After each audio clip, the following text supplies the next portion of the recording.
Greetings, lords and ladies, and welcome to the Westeros vibe, where Bloodraven is kind of like Santa Claus if you really think about it.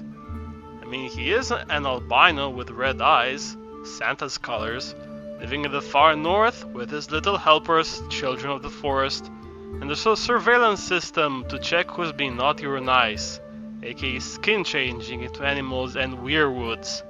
Quod erat demonstratum. Bloodraven is Santa.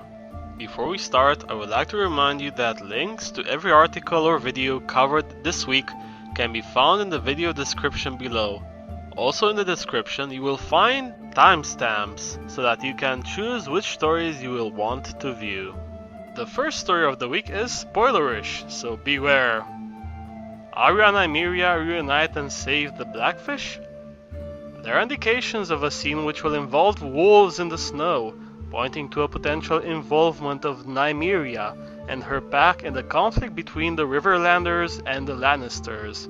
What makes it a reunion is Arya's possible warging of Nymeria during a battle, thus embracing the wolf part of her personality.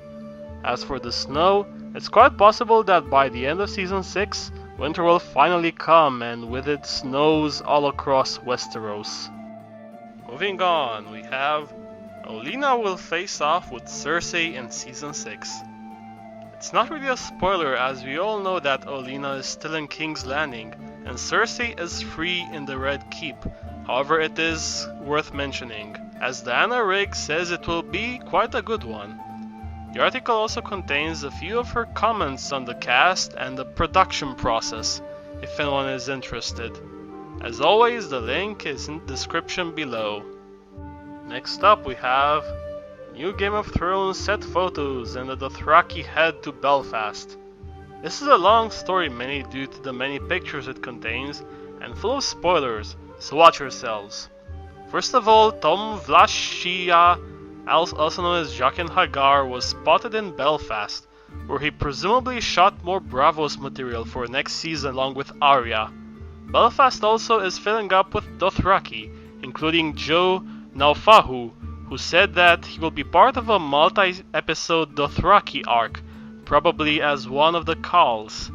Lastly, pictures have leaked of the aftermath of the battle for the North, showing fake horses and people corpses donning the sigils of houses Umber, Karstark and Bolton. We also get to see one of the X-crosses with a dummy bolted to it. Get it? Bolted, bolt on, heh. In other news, Game of Thrones reportedly offers a role to Bollywood star Neil Nitin Mukesh. He has been cast mainly thanks to his fighting ability, mentioning that he plays a rill and is also featured in combat scenes. This points to him playing either a Dornish character or someone from Essos. Whatever the case, we will see come spring. Moving on to, here are the 6 highlights from George R. Martin's Northwestern talk. And here they are. No, he didn't think the show would catch up to him, but he's not fazed. He talked about how he knew since 2008 that the show would be produced, and thus had a head start, and yet he wasn't able to write fast enough to be ahead of the curve. 2. Martin's career has not been all sunshine and rainbows. Here he talked about the fact that sometimes a hot streak can fizzle quickly, and that he had to reinvent his career a few times, talking about his writing for TV shows in the 80s and 90s. 3. He's aware now that whatever he writes will likely be put on some sort of pedestal, but he's being humble and realistic about it. He acknowledges that at this point, thanks to his current fame gained via the show and the books it's based on, he could write anything and people would buy it just because it's written by him. Thus he tries to maintain his high writing standards, all for the better. 4. He's glad he's not Justin Bieber. Aren't we all? 5. He pointed out that sci-fi is a lot more depressing now. He commented on the bleakness and dystopian settings of many sci-fi novels, like The Hunger Games or The Maze, and wonders what comes next after these. As for the future of Game of Thrones, he has a somewhat clearer idea. Again, he reiterates that it will have a bittersweet ending, comparing it to the atmosphere in Return of the King's ending. Next up we have Game of Thrones reveals another character is officially dead. Seriously massive spoiler ahead, so get away if you want to avoid it. Get away, you fool, get away! Myrcella Baratheon, also Lannister, has been pronounced dead via poisoning. Sad but predictable considering what we saw at the end of Season 5. We also learned that Syrio Forel has also been killed. Not surprising considering the predicament Arya left him in. In other news, Game of Thrones cast member Eli Hahad posts a snap of a script. He plays a Dothraki and in the picture a couple of lines are readable, which are nothing but a joke and an insult and thus not really a spoiler. If you want to read them, the link to the article is in the description below. Moving on, we have new Natalie Dormer interview reveals Margaery's cunning Season 6 plot. Usually I give spoiler warnings before even slight spoilers, so as not to get people bitching about how I spoiled the season for them.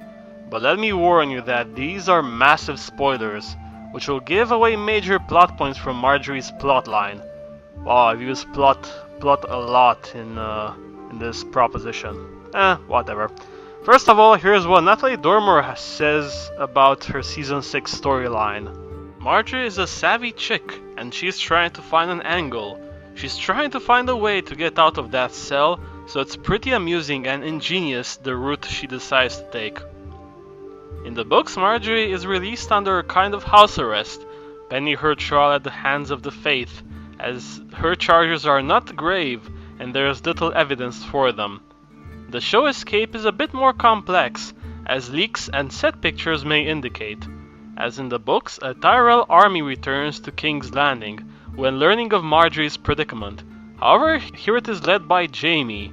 He leads the men along with Tommen to free his wife from the Sept of Baelor, as he wants to take care of his only remaining child. However, when they reach the Sept, Margaery emerges broken and completely converted, Tommen trying and failing to snap her out of it. After Olenna involves herself in the trial, Margaery is cleared and the Tyrells return to High Garden. Apparently it's all a ruse on the Tyrells' part, and Tommen surrenders himself to the Sparrows, where it's suspected they want him all along. There are also rumors that this will be Lena Headey's last season, hinting at her death at the hands of the Valonqar prophecy. Our last two stories of the week come from the site Watchers on the Wall. The first one is Naufahu's Game of Thrones role revealed. Although we mentioned him before on the show and knew he plays a Dothraki with a multi-episode bloodline, the exact role was unknown. After some digging, it is now known that he will play Khal Moro, whose only role in the books was attending the first meeting between Daenerys and Jorah. In the same story, we learned that during filming, MacLeod caught fire but wasn't hurt. The last story is White Walker unit sets to work on the Game of Thrones Season 6 finale. Director Miguel Sapochnik has posted a photo of a clapperboard, which indicates that filming for Season 6 finale have begun. Judging by the name and the episode which they are filming, it's very possible that either the White Walkers will fall upon the north after destroying the wall, or the Night's Watch will yet again battle them at or beyond the wall. In any case, expect more zombie goodness in Season 6. Moving on to the lands of YouTube, we have another week of videos to talk about. Elio and Linda have released a video about the second Dunk and Egg novella, The Sworn Sword, discussing it in detail. Preston Jacobs has released the third part in his The Genetics of Dragons and War series, tackling the rise of Aegon the Unlikely, the genetics around it, and who exactly is young Griff. Emergency Awesome has released a video about the Essos plotline involving Tyrion and Daenerys. That is the news for the week ending on November 8th. I hope you have enjoyed it. If you have, please like, share, comment and subscribe. And stay tuned. Goodbye everyone, see you next week!